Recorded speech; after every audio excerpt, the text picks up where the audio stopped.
Hi, I'm Angela Washko, and I'm so honored to be here in the company of so many amazing artists, writers, and organizers that I look up to. Thanks to everyone for their presentations so far. It's very intimidating to go after all of you. A little background on me, my art practice takes on a lot of different forms and distribution strategies. I am a research-based feminist artist making storytelling projects and social practice interventions, spanning video games, writing, video art, and performances within virtual environments, among other things. Before I share my creative capital projects, since I'm still at the beginning of my journey with creative capital, I'd like to give a little context for my practice. Across all of my work, I'm focused on the impact that mainstream media and technology platforms have on distributing public understandings of gender and sexuality. For 4 years, I shifted from hardcore player of World of Warcraft to performer and interventionist in the game space. The Council on Gender Sensitivity and Behavioral Awareness in World of Warcraft was a conversation and protest platform I started inside the game environment as a way to address the issues of exclusivity that players face within the game's community by meeting and talking about it regularly and taking up space with the often silenced perspectives of women, players from the queer community, and players of color in an environment that is frequently hostile toward these voices. Although the primary context for this particular work is the game environment itself, I like to present my work both inside and outside of traditional art contexts.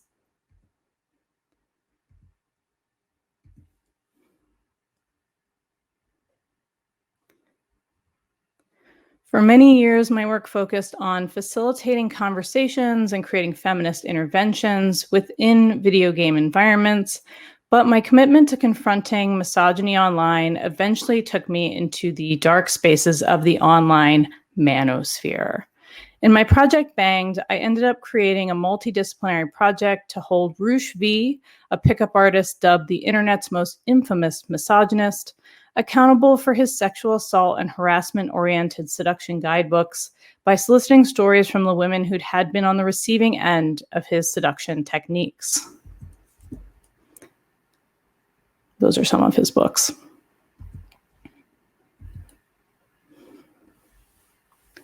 In a continued effort to hold him accountable, I also interviewed him, which was an accidentally 2-hour-long endurance performance. Roosh V and his pickup art practice represent only a narrow slice of the male seduction community and its impact on women.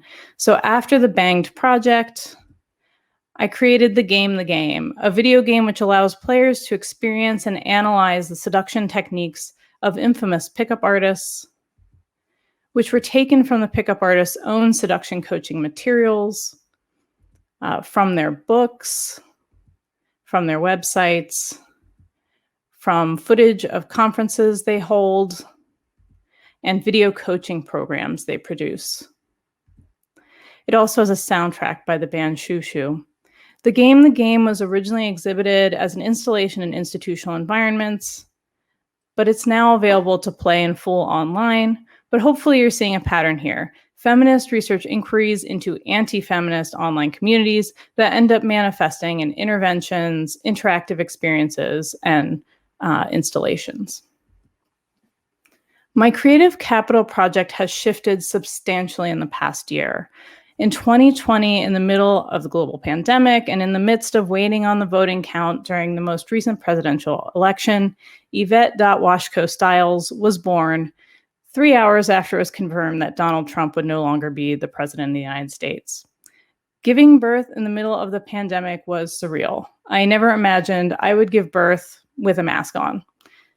This isolating but poignant experience has put things into perspective for me as an artist and a person and changed my life in every way, and it feels like the most urgent focus for my practice right now. Mother Player is an in-progress narrative storytelling video game. When I was pregnant, I became frustrated by the lack of complex stories around childbirth and newborn parenting in video games, of course, aided by the lack of diversity in the games industry. And so I felt a new calling to bring together the stories of intersectional artist parents who've had children during the pandemic to share the specificity and complexity of these experiences, to look at how artists navigate the complicated political landscape of online parenting communities, and to bring visibility to both the challenges and the beauty that artist parents face and what the added layer of this pandemic has brought on through a poetic, animated art video game and media installation full of vignettes from pandemic parenthood. For anyone who may be interested in supporting this project, what I'm looking for in terms of resources, I'm looking for institutional partners for premiering the work as an interactive installation for galleries and museums and festivals. I'm looking for distribution partners for distributing the work after its exhibition run to help position the work for gaming platforms, markets, consoles, that sort of thing.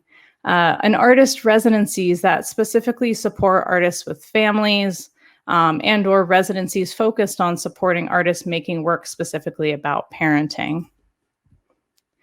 Thank you so much for your generosity and taking the time to watch me share my practice with you inside this virtual environment.